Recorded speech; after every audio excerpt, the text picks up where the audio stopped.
welcome to the Dirty NBA podcast. My name's Sean. Joining me today is Lucas Curtis, Mr. LP, the real LP. How are you, man? New intro. Don't mind that.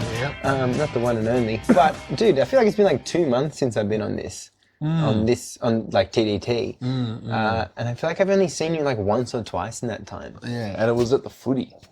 It was at the footy. Yeah. It's been because I've had guests on to went on the Boris Dirk, which it's on the run sheet. Oh, perfect. Bin minute meet bin. Oh, was that funny? I don't know. No, it was fine. Went to the footy. You're a great bloke to go to the footy with. Me personally. Yeah, you personally and your brother. Why? Just because I'm a Yahoo at the footy, right? Yeah. And you're laughing at all my Yahooisms, which is I don't want to go to the footy and have someone be like, oh, he just yelled sit down again. You know?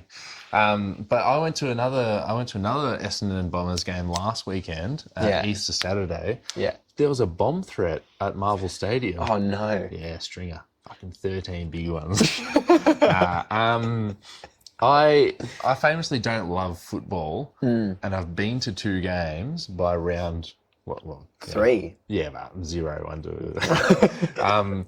I've been to 2 games by the Gather, and I've paid for 1 ticket, but I've got 2 more tickets booked in for the rest of the year. This is going to be my biggest footy going year of my life. You said 2 games by the Gabba. Oh, by the gift to the Gab. No, that's not. I don't remember saying Gabba. That's my bad if I did. But I've got by the Gather round. I've been to 2 by the Gather. Oh, Gather. Okay. Yeah. And we got 2 more games coming up in the next. This month. The next 21 days. Yeah, wow. Next 20 days. Wow. Big difference. Hey, pulling out. Yeah. So that's interesting. The footy Sean. Yeah, I'm glad to hear I was good to go to the footy with. I rewatched the game the next day. Oh my god. No, that's the Kaya Mini. But I don't remember the third quarter at all, is something I've learned. Oh, really? I was either not looking. I had a lot to drink, actually. More than I'd planned. And, 1:45 tip-off at the McG. What does that mean? Full strength beers. Yeah. So I made the most of that. Yeah. And they tasted really good, so I kept having them. We got to drink less, but... Like, generally? No, at the footy. It's like $13 for a scooby. Yeah, it was. At the People's Second Ground, Marvel Stadium, it's $16. For what? For 4 Pines Pacific Pale. Full strength. Full strength, I believe, but I didn't measure it. Okay. I didn't have my fucking because when you're at the People's Ground 1, you're like, yep. It's a Scoville meter. That's how they measure beer and chili. No, but when you're at the MCO, the People's Ground 1, you're like, okay. This is 1:45. It's full strength. It's Marvel. Anything goes. That place is chaos. It was like 28 degrees. Sun was shining. Not a gust of wind, and they shut the roof. That is pretty crazy. It was like I was at the movies. Like when you walk out and you're like, "Fuck, it's still light." It is weird. It is weird to watch that sport or any sport in such a big stadium with the roof on. Yeah. Like it's such a big room. Like you're in a big room. You're no longer at a football ground or like a stadium. Yeah. Famously able to be played in the rain. Some of the best moments are in the rain, and you're just taking that away at all because every game's roof shut. That's what I learned. At Marvel. At Marvel, every game roof shut. Wow, that must have been a change in the last 20 years. Sometime. Well, back then it was called, of course, the Telstra Dome 20 years ago. Can you go through all of them since Telstra Dome? Optus, Etihad, Marvel. I don't think it was ever Optus. Optus is in the WA. Yeah, you're right. Was it just Etihad? I think it was Telstra, Etihad, Marvel. I think before that it was another brand, but then before that it was like Ken and Margaret Stadium or something. Yeah. Margaret Court.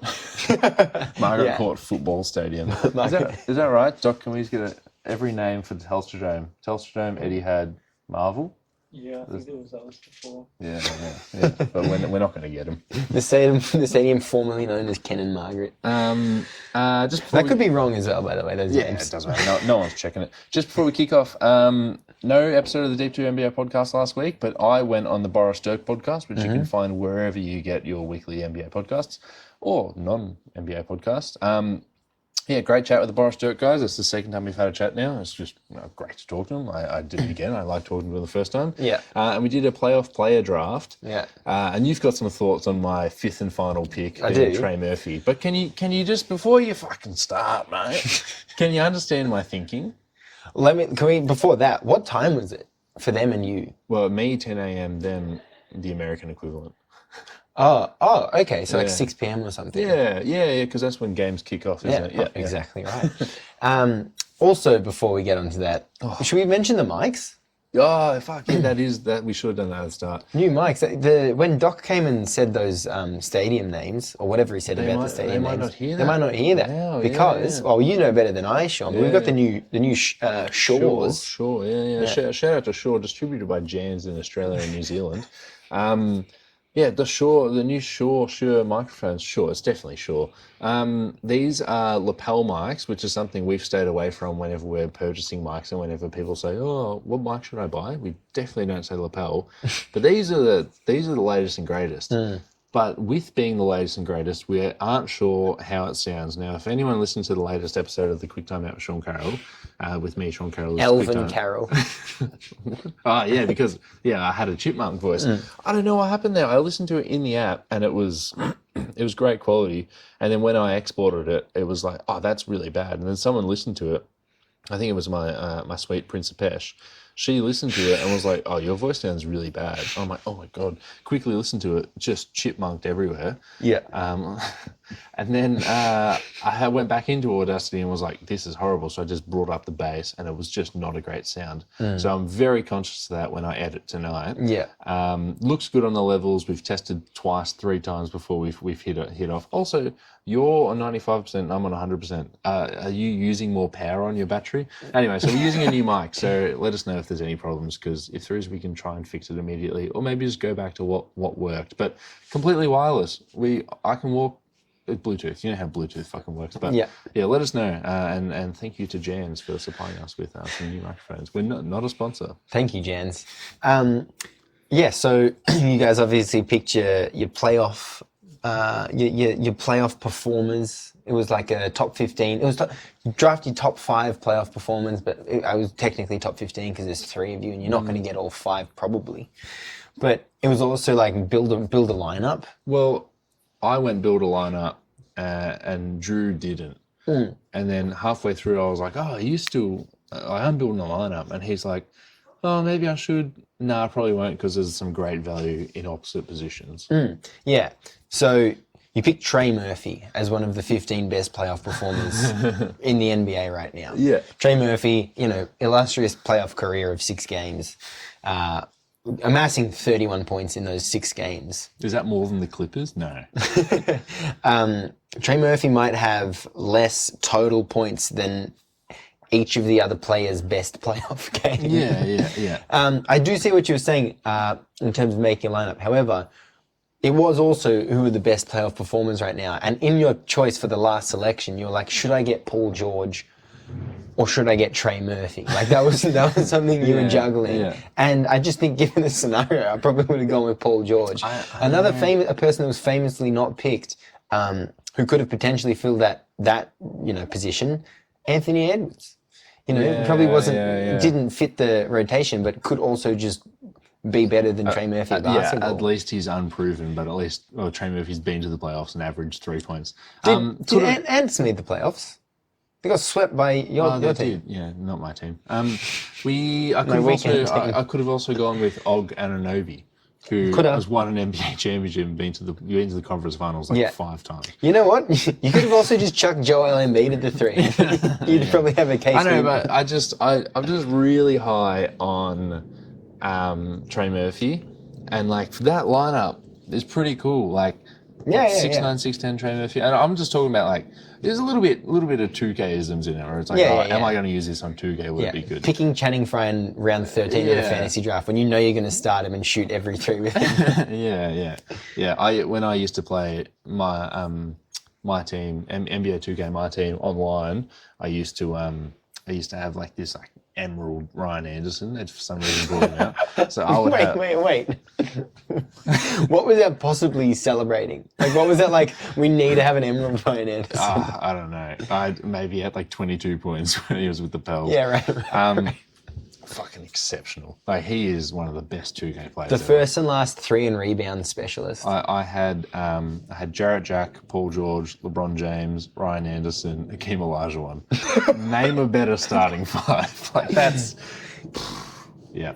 So that's sort of what I was going for. And Trey is good at 2K as No, well. I do see where you're going for. And the jokes are hilarious. I will say it is very funny because like Jackson messaged me. He's like, "What were you thinking?" And it's like, he's not the 15th best player. Which was the exercise. Yeah.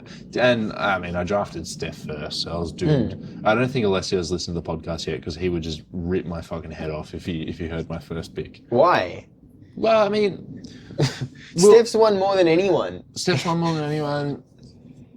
His regular season hasn't been great this year. So what, man? He's the most like occasions guy of all time. We're going to talk about the Warriors when we talk about the battle for the fucking 10 seed. Yeah. We'll get to Steph there. Yeah. Because he's had the most occasions he should step up. Should we just talk about it? Let's. So this episode, you've read the title. Yeah, you're in the right place. We're 11 minutes in. We're talking about all different playoff machinations. We're not going to go to all of them. We're not going to go to all of them. We're going to go our favourites ones. So let's start off with the battle for the West's 10th seed. Yeah. Do you mind getting the standings up just so we're saying I'd love to get the correct standings up. information? They're under this folder. Did you know you can also do folders? Yeah, I'm all about folders. And are you a Basketball Reference or an ESPN standings sort of guy? ESPN because updates faster. Updates faster, but this will do. What the? That seems up to date. Yeah, I think it's up to date. I think it's late enough. Also, the Pels lost today. They're the 7th seed. Quick note, Boris. You've had a great episode on theirs and a great episode on TDT. But just really good to listen to. Yeah. I feel like they've been doing theirs over Zoom. Yeah. And they have like such a good flow. Yeah. Whereas they live on different sides of the country. Yeah. Anytime I've done a pod on Zoom, whether it be basketball or other, I'm like shitting like the whole time. Like I've had episodes. I did a pod with. It was like, and I can't be bothered going into it, but the person was like an academic at UniMeld, and I think it was like 18 minutes, and I had like a page of questions, and we like barely made 18 minutes. Yeah. And it was because it was over Zoom. I was like, I just freeze. Like I just shit myself. You can't have small talk. Yeah. Yeah, and also I'd never met her. Yeah. So the Golden State Warriors are currently the 10 seed, 41-34, winners of 4 in a row, I believe. God, they beat out the Wizards for the most recent 3-game win streak. But go on. The Houston Rockets, 38-37. In March, they lost 1 game. I think they were like 15-1 or 14-1. Houston Rockets, who Sam Sterry, contributor and Houston Rockets fan for the deep2.com. Sam Sterry had pretty much written them off and was riding with the tone of what can we take from this season to go into the next season. Yeah. And then it has been successful, and stretch run questions, and obviously Alperen Şengün went down. As soon as Alperen Şengün went down, Jalen Green has just exploded. Jock Landale has been playing well, which is like, has he always been this good? Because he was bad at the start of the year, and maybe it's just he's just getting a bigger opportunity, and he's sort of maybe he's destined to be that low usage starting center as opposed to a high-ish medium usage bench player. Jalen Green isn't just getting caught in traffic anymore. Maybe there's less traffic because there isn't just this ground-bound center underneath the paint anymore. But Jalen Green's playing at, I'd say, a legitimate all-star level in the month of March. Yeah. Would you not agree? Well, it's just like all-stars are really good. Yeah. And it is 1 month. Yeah. I guess it's fair. What you said is fair. That's a possum. That might be sneaking out. But with these new Shure lapel mics, you might not be able to hear that. Yeah. Well, if we had the Shure, fucking whatever. Yeah. So anyway, it's the Golden State Warriors who have just been faltering and has always been like, oh, you're just going to fall ass backwards into the 10 seed. All of a sudden, it's like, oh, you actually might not. You actually might miss the playoffs because there's this team behind you that young, got everything to play for, well coached. they don't care if they miss the playoffs. If Golden State misses the playoffs, it's fucking high stress. So when Draymond Green goes into the Orlando Magic and just gets kicked out 4 minutes into the game because he gets 2 techs, for what a stupid argument, right? Like, he's been, ever since he's come back from his suspension, he's been really tempered, and you can see him sort of like walking away from high stress situations for him, which is like, definitely like, he needs to do a better job at regulating his emotions. But like, he went into that Orlando game, which is every game now is pretty much a must win. And he's got 2 stupid texts just for arguing. Like, he didn't even get his money's worth. And now the Golden State Warriors are going to play tomorrow. They're going to play the Houston Rockets in Houston. The Fortress. The Fortress Toyota Center. And if we lose that game, that's a 2-game difference. Like, you're not just losing 1, you're losing 2 there. Yeah. And if we lose tomorrow, there is a massive possibility that the Golden State Warriors are out of the NBA playoffs. That's what. How do the NBA play in? Play in, yeah. What do you think? What do you think about that? It's crazy to put like a whole season or a game on one person, but I actually think you can blame the season on Draymond. Like, messed up at the start of the season, messed up again. 2 suspensions in one season. It's a Rudy Gobert chokehold and the Yusuf Nurkic clock in the kisser. Yeah, actually, side note, Draymond obviously has the Draymond Green show starring Draymond Green. He had a segment recently where he was talking about the DPOY, and he's talking about why it should be Victor Wembanyama, and obviously not Rudy Gobert. Yeah. Which I just think is a nice play by him going into the playoffs. Yeah. But as you're saying, like, maybe there is cause for concern. I don't know if there is. I think your team is just too experienced. Like good coaching.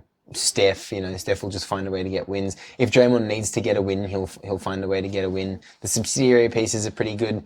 Clay's pretty washed. I feel like that's been well documented. Clay's back in the starting lineup. Yeah. He's been playing well. Yeah, but I think he found his groove because, like, on the bench. I think that was that seems to be like where he I don't think Clay necessarily played himself into a starting role. I think Podziemski hit the rookie wall big time. And like, he's still getting his 5 points, 12 rebounds, 5 assists, right? But Podziemski's been playing really bad the past 2 months. And Johnny's out right now. Johnny Kuminga. Yeah, he is. Yes, and we've been starting Trace Jackson Davies in his stead. Yeah, how do you feel about that? He's good. He's a 6'9" center. He honestly, TJD is the next Montrezl Harrell. TJD is the next PBJ. He's the next Montrezl Harrell. Like, he's seriously he's got great hands. For a rookie to come in, and he's 23 years old. He's an older rookie. He had multiple years in college. Yeah. But like, for the next 4 to 6 years, he's just going to be an energy big off the bench, and that's great. And I'm not going to like his first contract. That's just the way it is with guys like that, because he can't do much. But he's definitely, and it's weird that Clay and Chris Paul have great chemistry with him. Like, Clay can't pass to anyone, but all of a sudden he's doing like look away pocket passes to TJD, and he just makes you look good because he's that range of motion in his arms. It's like, and he'll get some bad passes and he'll just like cock it back, and then oh cool, I've caught the ball and I can just put it in. Great to see. So good to see. Yeah, there'll be some basketball thing about his catch radius. At some point, either in like part of a video, like part of a podcast, Cody will like lose his mind about it. For what it's worth, I don't think he'll be better than Daniel Gafford in his career. Will he be better than Kevon Looney? It's good. Kevon's a good defender. Also, they're completely different roles, but I just think Kevon is horribly underrated. Yeah. He's having a bad year. We can't mention bad years without talking about Andrew Wiggins, who's had a horrible year. But just getting back onto track, if we happen to beat the Houston Rockets in a must-win game, we're going to go into the play-in. We're going to have to beat the Lakers. Which, everything you've said about Steph and Draymond stepping up to the plate, you've also got LeBron James there who knows how to step up to the plate. Anthony Davis always cooks us. And like, that play-in game is just factor in 40-20 for Anthony Davis. Like, that's going to happen unless he has a strained oblique in the first quarter. Yeah. Or a bruised eye socket. Yeah. That happened today in the Wizards game. He didn't even get hit near his eye and went down with an eye thing. The wind knocked out of him 2 to 4 weeks. Yeah. And then we need to beat another good team, which the Sacramento Kings look very damaged at the moment. Yeah. They're without any shooting guard whatsoever. And Keelan Ellis just, I was really high on him a couple of weeks ago, but he hasn't stepped up to the plate. And the Pels, who are faltering a bit without Bingers, and Bingers might be out for the rest of the season because the Pelicans just don't tell us the injury timeline. Yeah. We still need to win those 2 games, and then what? We might be able to verse Minnesota. And if you do verse Minnesota, that could be pretty interesting. 2 bigs versus your team's 0. Well, do they have 2 bigs? Like, apparently, Cat's going to come back before the end of the regular season, but then they do have 2 meniscus bigs. stuff. Yeah, yeah. It's not the best. Yeah. It's not the best situation to be in for them. You guys do have 3 games clear on the Rockets. Like, there is a lot of wiggle room especially for the amount of games left in the season. 7. I think both teams have 7 games remaining. So you have to, you kind of have to just completely fall flat. And I get the Rockets are hot. If we lose tomorrow, that's 1 game behind. Yeah, that's true. But if we win tomorrow, it's 5. So tomorrow is massive. Yeah. Yeah, they call it a 6-point game in my favorite sports league. Is that what they call it? The round ball football, yes. They call it a 6-point game? Yeah, 6-point matchup. Yeah, 6-point matchup. So they've got a 6-point matchup on their hands, which is always exciting. On those other play-in teams, well, actually, on Alperen Şengün, which is how Hassan Abi says his name, so that's how I say his name. Is he maybe not baby Jokic and he's maybe baby Sabonis? Yeah. I mean, like that's such an overreaction. Yeah, and such a small sample size. But is there that effect where it's like, oh, sure, Sabonis is having like the best year of his career, and the numbers look good, but it's like in the playoffs last year, when you guys versed them, it was like, oh, there's like 9 players in Sabonis on the court right now. Yeah, like you found a way to just make him. You brought all of his flaws out, and not with the most. Your front court wasn't the most potent scoring front court. Yeah. And you still just found a way to make him their liability. Yeah. But Houston's also been playing a similar way because they've been playing Amen Thompson at the 5 on offense quite a lot. And it's very similar to what they would be doing with Alperen Şengün, where it's like, okay, you have a non-shooter here. Guy that's like, he's going to take him. He's going to take like 0.5 a game in Amen Thompson, but it's also a very cerebral passer. Like you've got a guy there who can distribute it at the 5. So they've been doing the same thing, but the paint is just a lot more open because I guess like Amen Thompson doesn't have an ego. He's a rookie and he just wants to win. Like he's a great player and I really like watching him. He just wants to win games, right? So he's not worried about like, oh, do I need my post-ups? Do I need this? And Şengün post-ups are good, but is him as the number 1 option a great offense? It's a good question. Is he like another Sabonis where it's like Sabonis post-ups, Sabonis running offense through him, he's going to get 25 and 10 and 9 assists, and it's going to look sick. But it's not the best offense in the league. Like one of the reasons why the Kings was such a great offense is because De'Aaron Fox was having like the greatest shooting season ever. He was like the clutch king. Like, did he win the clutch award? Yeah, the Care Clutch Performer of the Year. They were winning. They had a great offense. He was part of it, but he wasn't the reason for it. He wasn't the straw that stirs the drink. So maybe there is a little bit of baby Jokic. I was listening to the Bill Simmons podcast. And like, he's the king of quick reactions. But he's like, look at this Houston run. Everything's opened up for everyone. They've still got the 3 shooters with Dylan Brooks, Jalen Green, and Fred VanVleet, and they've just got a ground bound big, and they've still got a playmaking forward center. They've still got a playmaker down low. It's just working better. So then Bill Simmons is like, are we going to like enter this off season where it's like, okay, Houston's got all these picks. They've put all these picks on the table for Mikal Bridges. What if they've got all those picks and Alperen Şengün and they start shopping that as a package? What can they get for that? True. But then it's like, do we want to buy in on Jalen Green's 1 good month of his career? They do have quite a goofy lineup, and like I think that's what's working in their favor, as well as having like Udoka, a guy that can be like, all right, let's use all of what should let's find the advantages in any matchup. This guy might predate your basketball fandom a little bit, but I was thinking about this today. Do you reckon Fred VanVleet is better than Jameer Nelson was? Yeah, it does predate mine because my Jameer Nelson knowledge is like post-Dwight. Right. Okay. But yeah, like, well, is Fred VanVleet the 15th best point guard in the league? Potentially, because Jameer was the starting point guard on a finals team. And I think he was just criminally underrated. And I feel like there's going to be like someone's going to pull up his stats and be like, "What the fuck? 12-6." Yeah. And let's Oh see. my god, it is 12. No, that's over his career. Relax. Yeah. 16 and 5. He was 17th in most improved player in 2007. Yeah, just 3 years after he was 10th. He was an all-star in that year as well. But that was just something I was thinking about today. I guess we can move past that. Fans, let us know in the comments below. So I've highlighted the 7th through 11th seed, which right now is you can see Pelicans, Kings, Lakers, Warriors, Houston. I think the Warriors are the best team in that 5 by not far, but no, like in terms of playoff performance. Unanimously. Unanimously, but not by a wide margin. Yeah. I think it's in the Pelicans' best interest to make the 6th seed. Yeah. That can be a discussion for another day. But I think you should be comfortable so long as you make the play-in against whatever other 3 teams make the play-in with you. I think you were speaking kind of like about it, but the Rockets thing, the thing that they have going for them as well is that they just have nothing to lose. Yeah. And they've kind of, like, they've had that as their ID. Actually, they've just had a fearlessness that they haven't had in recent years. But they do have to make up quite a few games to make the 10 the 10 seed. So I don't think that the Warriors have any. I think the Warriors are going to finish in that 10. I think this is going to be 8 through 11 is how it's going to finish. I think, and then 7 and 6 might play out differently. If Golden State Warriors do make the play-in, I think we're going to get out of the play-in. I think in 2 single elimination games, Steph, Draymond, a little bit of Clay, Chris Paul's there. Like, we're just going to win, right? You have 100 points in Steph over those 2 games. Yeah. 90. It's sick, right? Yeah. It's awesome. But can we beat Minnesota, Denver, or OKC? Mini and yeah. OKC.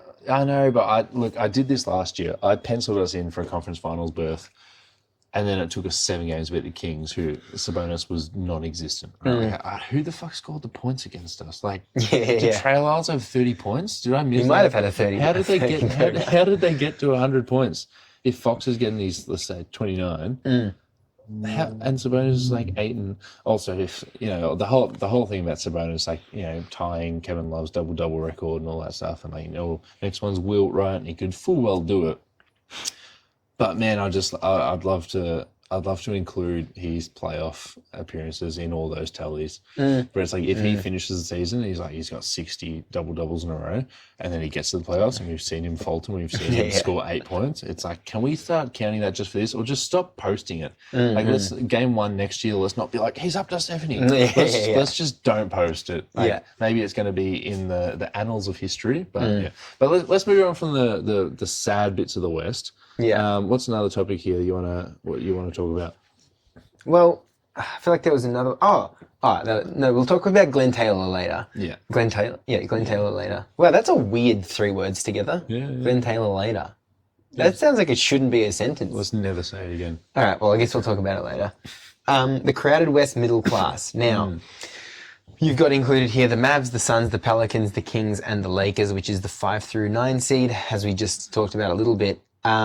Been watching a lot of the Mavs lately. Yeah. How do you feel about them since the trade? Because I feel really good. And Kyrie is just like, I'm a 30-point scorer again. Yeah. And if we're going to factor in playoff jumps, let's describe it as guys who would be just a better pick than Trey Murphy, regardless of the position, right? Like, Kyrie Irving obviously knows how to play in the playoffs, and he's going to step up in a way that the Mavs and Luka Doncic haven't had a teammate who's been able to do that yet. Post the trade deadline, it's like PJ Washington is like, he may as well just be wearing a different shade of blue. Like, he's just the same dude. Yeah. Where it's like, oh, this could be really good, but he's just not. He's just a role player. Gafford's great. Like, it's unbelievable. Gafford isn't the linchpin of a top 10 defense. He's just a dude, right? And he's better than Trayce Jackson-Davis across his career. But like, he's just a dude. But like, it's just another option for Luka. And I stand by what I said after the trade deadline. Where it's like, maybe let's just hold on to this asset because next year you're going to get another asset opened up, and then maybe you can put that together to get, it's not going to be Rudy Gobert, but like a Rudy Gobert type, where it's like, let's get heaps of centers can dunk the ball. Let's get a center that can also give you a top 10 defense or whatever it may be. Like maybe Şengün's available. That's not defense. Maybe Cat's available, also not defense, but just a better option. You know what I mean? Because Daniel Gafford's great, and Daniel Gafford again, you're throwing the ball anywhere, catch radius. The basketball's going to talk about it in a couple of weeks or whatever. But it's just, he's just good. They've just spent a premium on getting just good players, and it's great. But they're not going to win a title this year. But are you worried about the Mavs like winning a title? Like worried for them or against them? In a good way. Like, are you like the Mavs might win it? Do you think they might win it because they have these good role players? I think no. I feel like they might win it because Luka and Kyrie hit a stride, not because they have these good role players. I also feel like when Gaff got to the locker room, I reckon like Luka looked at Derek Lively and Gaff and just like, let's just not fuck this up. And they're just like, yeah, right, we'll just catch every perfect pass you throw for us. And they've been great. But no, I feel like Luka will be like, I feel like Luka will like just go on a run that's like, oh, he's been the best player in the playoffs. And then I feel like Kyrie will be like, hang on, I know what to do in this situation. I can find 27 points a night. And then if Luka's got 35, how many more do we really need to get? So I wouldn't say, but I wouldn't be like, oh, the Mavs role players they won the series.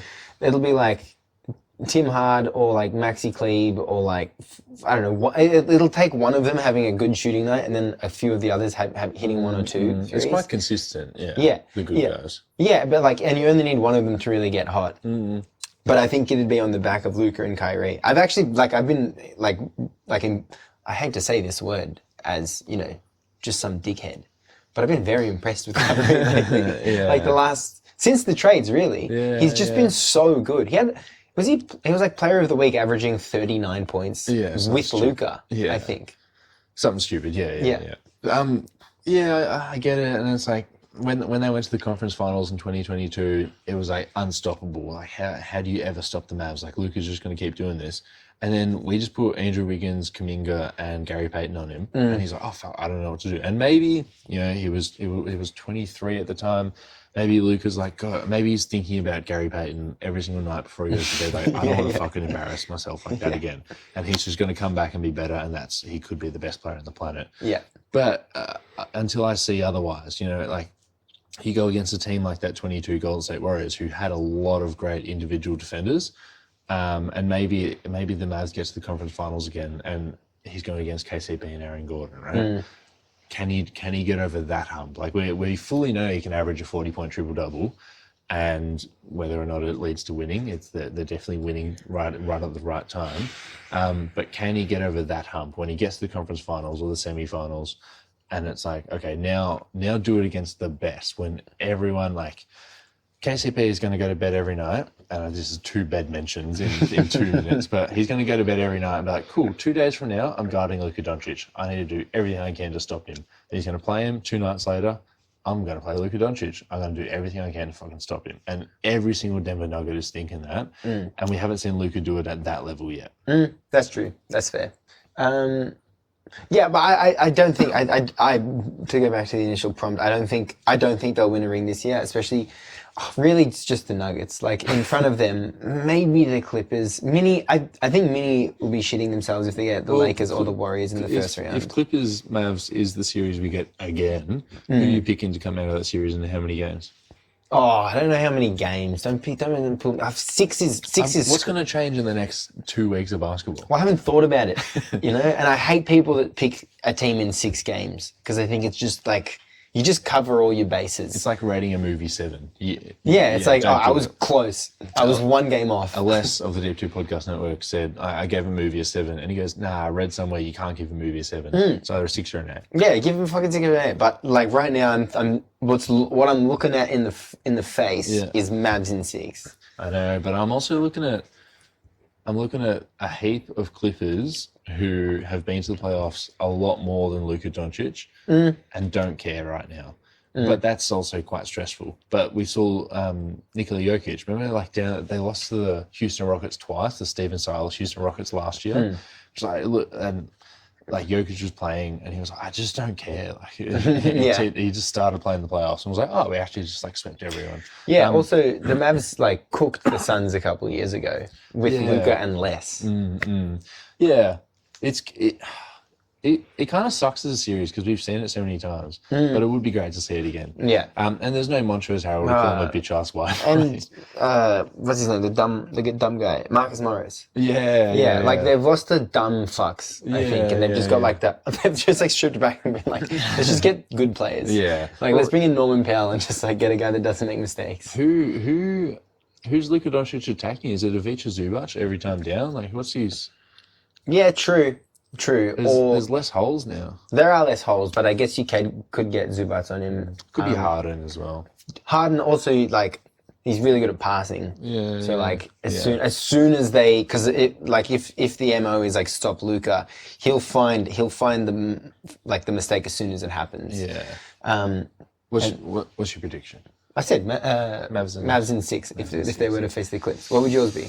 Maybe Mavs in 7. And that's the Kyrie effect. If Kyrie wasn't there and playing great, then I would probably pick the Clippers. But like, what a fall from grace from the Clippers. Yeah. Oh man, this season has been so up and down for them as well. Like there was like they can't make it work. Oh wait, they're the best team in the league, and now they've like they've middled out. And there is still, I feel like there is this like new breath of life for Harden, which might, we're speaking to these players prior to speaking about the Clippers. I can't remember who exactly, but like just players we trust to just turn it up in the playoff. Like Draymond, will just like be better if they need to win a game. Or I know, but Harden turned it up last year when he was with Philly. But Harden turning it up is now like 22 and 10. Yeah, as but opposed to in the past it's been 50 points. Can he still reach the 50 burgers? No. And but can Kawhi and can Paul George? Kawhi and PG can get like 56, and then you get 18 from Harden. What do you 74 or something, some shit like that. And then Russ will just like pop up for 20. Like he'll do like fucking random like 7 of 11. Why were you not this efficient over the past 6 years of your career? Yeah. But I'm picking They have been losing while Russ has been on the bench. And as you said on the recent TQT, bit of cause for concern the fact that PG hasn't re-signed yet. Yeah, which it was on the table. Let's move to the Eastern Conference. Should we take a break? Oh yeah. I got a wee. This episode of The Deep 2 is presented by Gelateria Bico, the official gelato of The Deep 2. Gelateria Bico, handmade gelato in the heart of Brunswick. The Jeff Van Gundy Tribute Show is your fortnightly dose of the lighter side of basketball, hosted by me, Marco. And me, Lucas. We take a more laid-back approach, talking about the NBA, the WNBA, FIBA basketball, culture, whatever tickles our fancy or grinds our gears. The show is filled with great guests, classic gags, and a healthy dose of tangents in honor of the great man himself. The Jeff Van Gundy Tribute Show, fortnightly on the Deep 2 Podcast Network. Loves just talking about the league, certain things like that. And we're back. Oh, the New York Knicks are going to be the 4 seed. Is that we were just on the tab before we hit rec. The Knicks are 2 games clear. No, two games out from Orlando. Wow, 1 game out from half a game actually. Yeah. Holy crap! Yeah. Anyway, the 4-5 matchup. I feel like this Knicks era owns the 4-5 matchup. By owns, I mean they're there. They don't always win it. Famously losing to Trae Young, but. The 4-5 matchup in the East could be against the Orlando Magic, Cleveland Cavaliers if they keep falling. God, another Cavs-Knicks matchup. And like, there's a possibility the Miami Heat or the Pacers or Philadelphia. It's not going to happen. The Knicks, if you're the Knicks, if you're your brother and you're rooting for a possible outcome, it's the Cavs, isn't it? Surely it's the Magic. The Magic and Knicks would have some like total 170-point playoff games. You reckon? Yeah. I mean, I'm here for that. We need that. Oh, it's just so... We need it. Every single team that plays the Knicks finishes on double digits. Was that who the Blazers play today? They also finished on double digits. I shout out to Charlotte. They played Charlotte. Note on the West middle class earlier. We got 6. The Wizards got 6 second-round picks for Bradley Beal, and it's looking like a fucking great trade every single day. Blazers Hornets. I guess that's probably not the game you want to go 89-86. But I'm a fan of an 89-86. 30 points in the first quarter for the Trailblazers. Yeah, and they scored 56 or 59 more. Yeah, the Knicks, because Knicks and Orlando are 2 of the best defenses, and they're going to be 2 of the best defenses in the playoffs. it's just going to be a slog. It's just going to be like, all right, Paolo, can you run into Isaiah Hartenstein and whoever's at the 4 again? And hopefully maybe something will happen this time. Or maybe kick it out and one of our shooters will miss a shot. Yeah. And Jalen Brunson just touches the ball every single time down and wins the game. Jamal Mosley kind of loves that though sometimes. He loves like let's just play D and run in transition. And if we can't get anything going offensively, Paolo just dig your head into whoever you're running into. Travel and a step back. Who would you pick out of an Orlando and Knicks player? Knicks 5. Yeah, Knicks 5 land like there is an avenue for Knicks 4. Like I just see that. I just feel like there's a fourth quarter. There's just such a discrepancy between experience between these teams, and I just feel like the Knicks could just like run away with every game in the fourth quarter against the Magic. Yeah. But I would love to see a competitive Magic already, but they're just so young. Like they're just so young. But I would say Knicks 4 or 5. Yeah, and Danny LaRue talks about teams fastballs, where it's like, what's your move that just wins you the game? And Knicks is like, okay, Jalen Brunson pick and roll with whoever. And like, if Og Anunoby and Julius Randle are back, that's just 2 more sort of dudes. I mean, Og less so, but Julius Randle can at least create for himself. And if he's posting up against a weaker matchup, that's great because there's not many like great guys on that Orlando team. But it's just young team against experience, which is like it's strange to call the Knicks an experienced outfit because they've just been like shit for so long. Yeah. But now it's like, I guess Jalen Brunson has performed against Rudy Gobert in the playoffs like twice. Like he's done a great job. And then the Knicks have just been here for a couple of years. OG Anunoby won a title, been to conference finals multiple times, all the reasons I said about 30 minutes ago.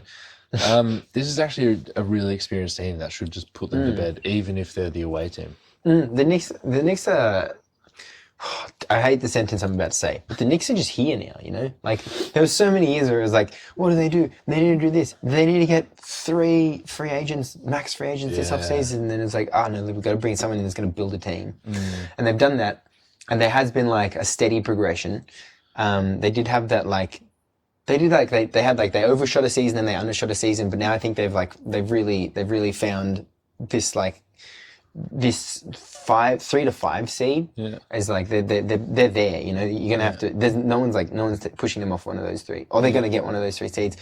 And they do feel like I mean, like I'd probably pick them over the Cavs as well. Yeah. But the Cavs have been free falling. Yeah. There was a stage there a couple of months ago where the Cavs are like, they're missing Evan Mobley and Donovan Mitchell. This is how Donovan Mitchell like paints the landscape to leave. And then they just went on like their best run ever. Yeah. And then everyone's come back. They've been just smashed in the depth chart, but everyone's come back and they're still losing games. Yeah. And like I think it needs to be mentioned as often as possible. Darius Garland couldn't eat food because his jaw was that broken. It's like for a dude to start the year, his jaw gets smashed, he cannot consume food, and he lost like however many kilos, come back and then try to get to game form. It's like, this is, when we're just looking at box scores, it's like, Darius Garland had a bad game. It's like, this dude's like had a bad couple of months, right? So it's like, and the Cavs, it's like, has Donovan Mitchell got a wandering eye and so on and so forth. I think that, the Cavs, they went on that massive run early in the season, and now they are where they are, and they are a solid 3rd seed, maybe not so solid. But I think that they might be the team to match up against, which if they're the 3rd seed, and let's say they stay that way, the 6th seed is up for grabs between the Miami Heat, the Indiana Pacers, and the Philadelphia 76ers. 76ers who employ and play one Joel Embiid, who came back against the injury-riddled OKC Thunder because he has to play against underperforming teams. I know we just said we'll talk about the Knicks and we'll move on, but what are your thoughts on this 6, 7, 8 cluster? Yeah, the West kind of goes to 11, and you want any of those teams to make it into the play-in, but I feel like it just cuts off at 8 in the East. I mean, the Bulls, Hawks, and then it just drops off after that to the Nets, and then whoever's below them is awful. But the Bulls and the Hawks, it's like neither of those teams have earned a play-in spot, and like the 10-11 matchup in the West, like the Warriors and the Rockets, they're really going to have to like fight tooth and nail to then potentially not even make it to the playoffs. But this 6, 7, 8, I just feel like I feel like Embiid is just gonna. I think he might take a little while, and I think it's just him. You know, like he's gonna be injured, and like when the playoffs start, he's gonna be injured, or he's gonna be playing with an injury. Yeah. He's never really been the best in the playoffs. Yeah. The Pacers still a bit of an unknown. I feel like they have a lot of assurance though, and I feel like they've got health. I mean, Halliburton's been obviously horrible since his hamstring stuff. Yeah. Not horrible, but he just hasn't been as good as he was before. Yeah, but he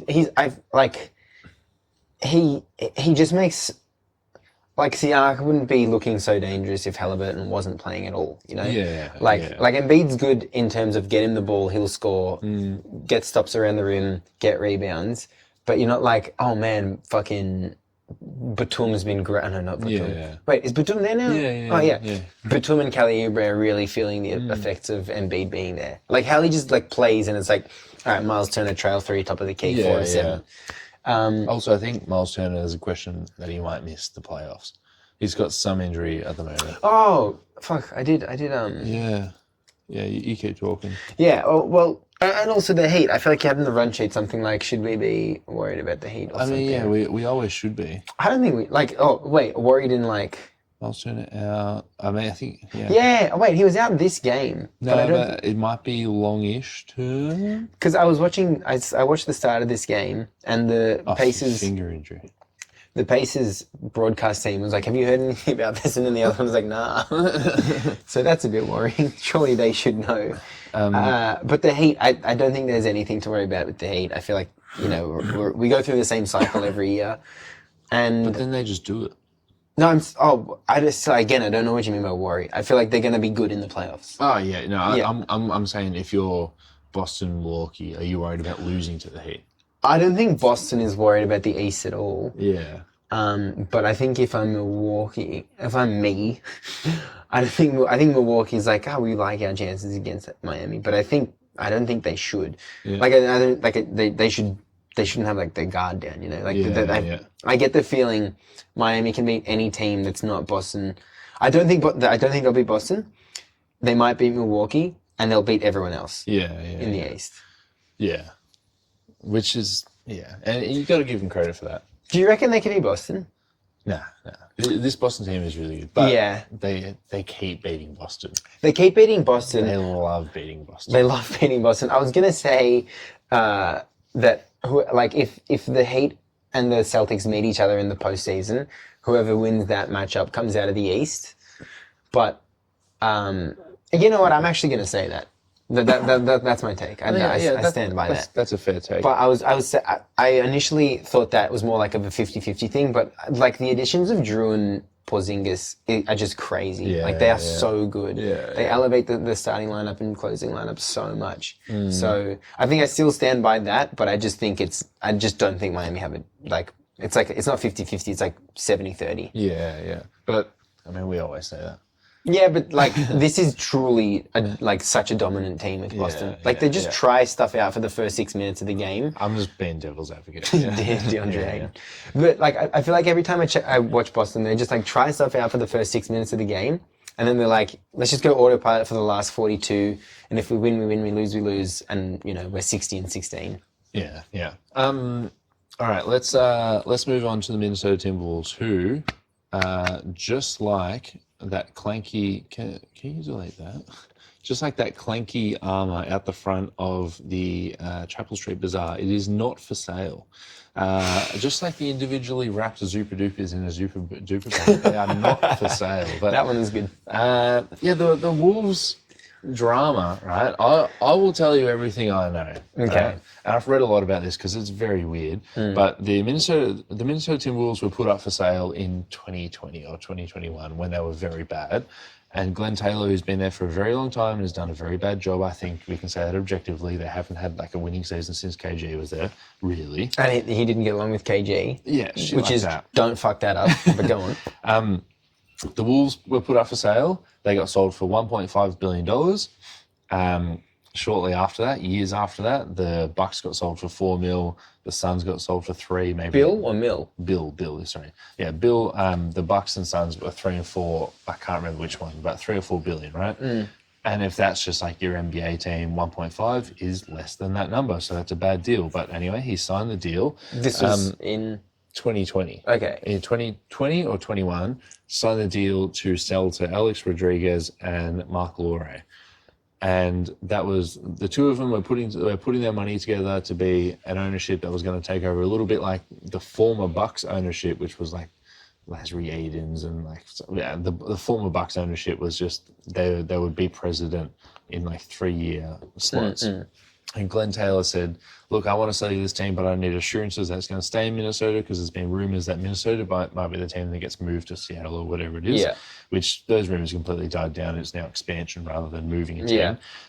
But then he said, I want to be there to sort of guide you through this process. And because of the buying agreement, which was going to take 2 to 3 years, which was going to be buying 20% of the team every single calendar year or whatever the increment was, he's like, I want to be there. You can come sit courtside with me and we'll work all this out together on this bad deal that he signed for $1.5 billion as opposed to what other teams were going for. And then there was one of the payments that went through. Lore and Rodriguez owned 20% of the team. Another payment went through. Now they own 40% of the team.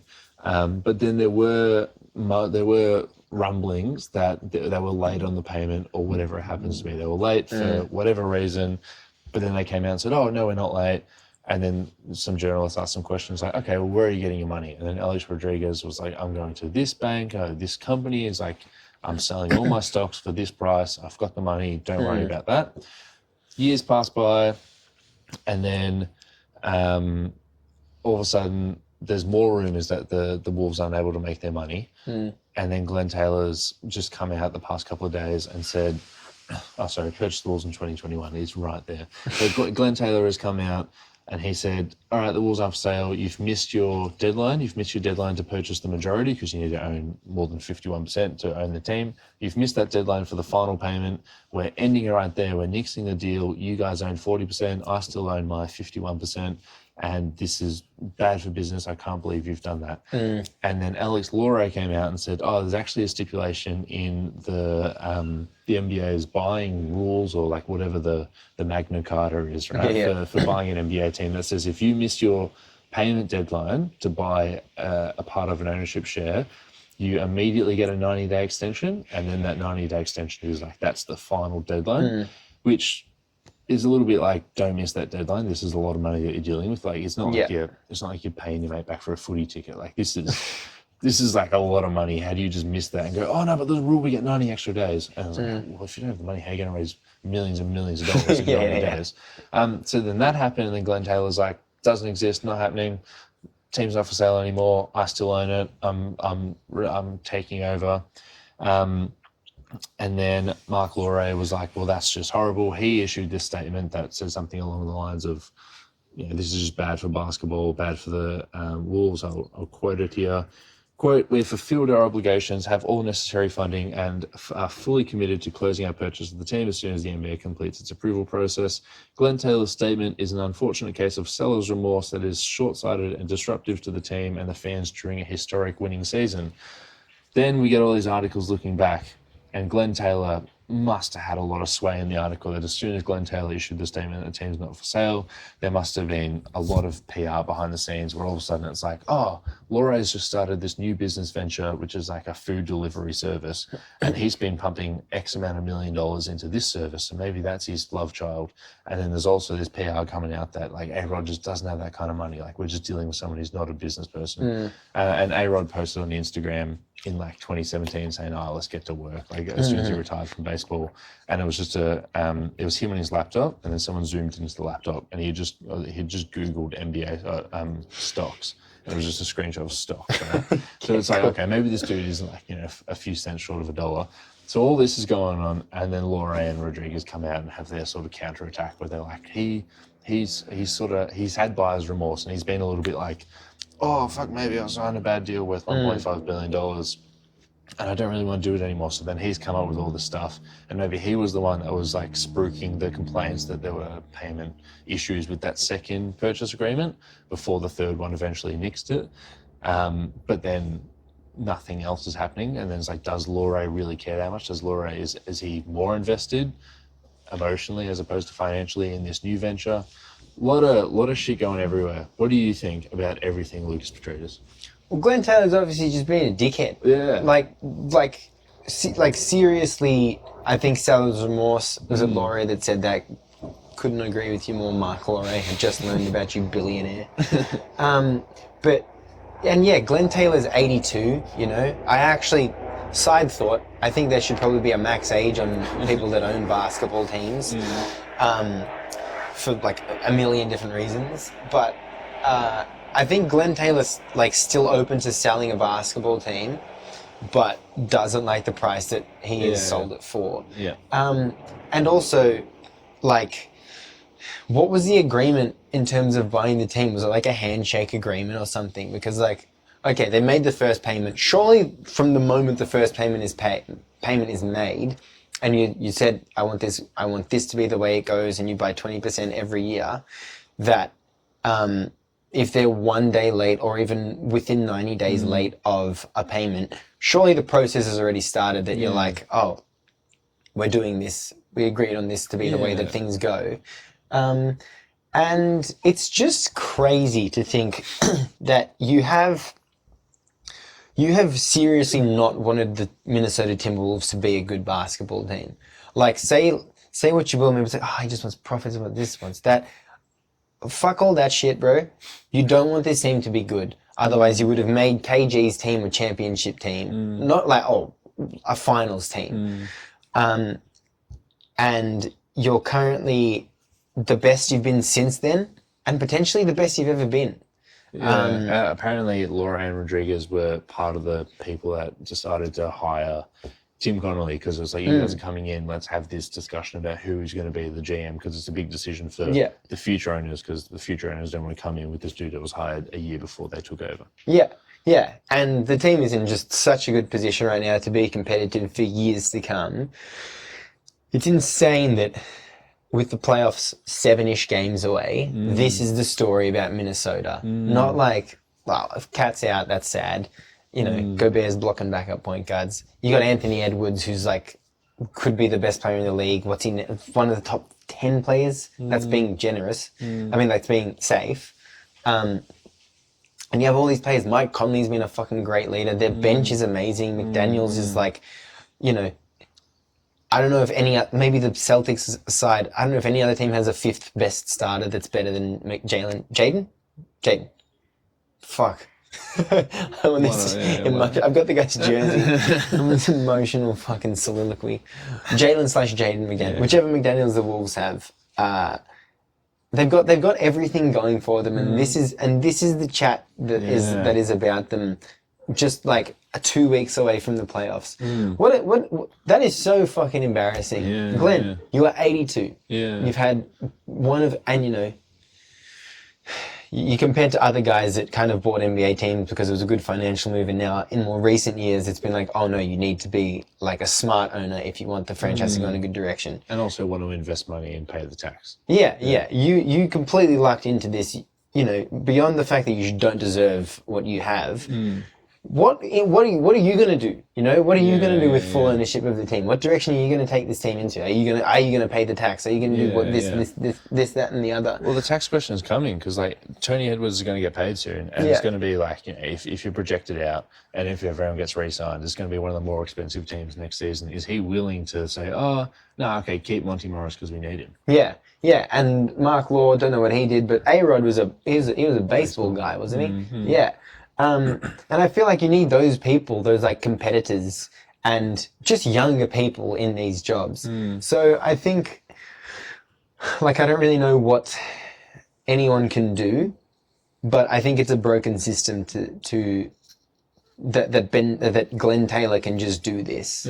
And like, it is not in the NBA's best interest for this to be the way things go. I mean, like, surely it's in the NBA's best interest for Glenn Taylor to not be a part of the NBA.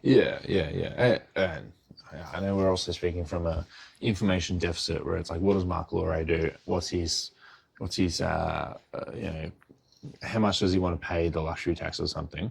But just a younger person. And for someone like Glenn Taylor, who probably isn't going to be working a day in his life once he sells the Wolves. He doesn't care about his reputation. He doesn't care about, if he wants to make a big $1 billion deal. Someone's like, oh, but you actually just pulled out of your last one because he's 86. He's just going to retire and he's going to die. Yeah, God. I got photos of Michael O'Reilly. God, He's an entrepreneur. He looks like a billionaire. Entrepreneur, businessman, and investor. That's how you make your first billion. They're the big three. They say your first billion's the hardest, but if you've got the entrepreneur, businessman, and investor. It also says he's an NBA owner. Yeah, I know, but that's Wikipedia. Yeah. Wonder Group. How the fuck do these computers work, man? What do you want to do? I want to search. Oh, Wonder yeah, you're Group. holding it too hard, man. You can just double click and click it. Look. Oh, whoops. I made a mistake. I said look up instead of search Google.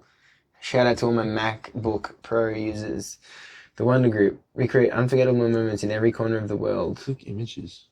We design, manufacture. Our brands. Yeah, no. Yeah, let's not click images. That's my bad. Welcome to the world of wonder. Wow, pretty cool, pretty innovative website. He's a billionaire. It's probably costing like 10 grand. Oh, it's like party stuff. Balloon merchants. Dean Truckton shop. Party the balloon King. company. If we're about to see Lombards the Paper People, I'll flip this table. Nah, we're not. A lot of balloons. Yeah. Well, maybe we're in the wrong industry. Maybe we got to be in balloons. Yeah, click careers. Why don't we go through Mark Law? I reckon there's probably a website. Divorce from Carolyn. Oh, he was the president and CEO of Walmart. Oh, okay, that'll do it. More. Yeah, okay, cool. Well, I think we're in the weeds. Have you got any further comments on the Wolves? You're right, it's such a bummer. They're about to have one of their more successful and happy-go-lucky seasons in their life. And this is what's happening. If you're a Wolves fan, you're like, fuck, can we just see Tony Edwards as the best player on the playoff team? Yeah, or do this in 2 months' time. Yeah. Do this in... Yeah. We've only got 2 months left. I understand the deadline was more a couple of days ago. But it's all Glenn Taylor's fault. Yeah. Because, Loré and Rodriguez didn't want this. They didn't want this to be a problem. They wanted to buy the team. And they go, oh my God, we just made the conference finals. And the vibes would be immaculate. Yeah. And they would sort of be semi-congratulated for that. Yeah. And instead, Glenn Taylor is taking the headlines. Then, let's say they do make the conference finals. There's just question marks about the future. Yeah. There's obviously energy going into to the Wolves from Loré and A-Rod, and Glenn Taylor's just like been sitting there, truly been chilling. Yeah, been chilling. Yeah, it sucks. It's my heart is with A-Rod and Mark Loré in these trying times. But yeah, I feel like this is only going to be bad for the Wolves. Yeah. All right, well, Lucas, thanks for coming on the pod. For people who are still listening, make sure you check out all of our socials wherever you get it. Check out thedeep2.com. Articles up there all the time. Check out the other podcasts on the network and have a good day. Yeah, I'll see you in the next one. I like to think that the guitar is playing over my voice right now. Yeah, it is. Bye.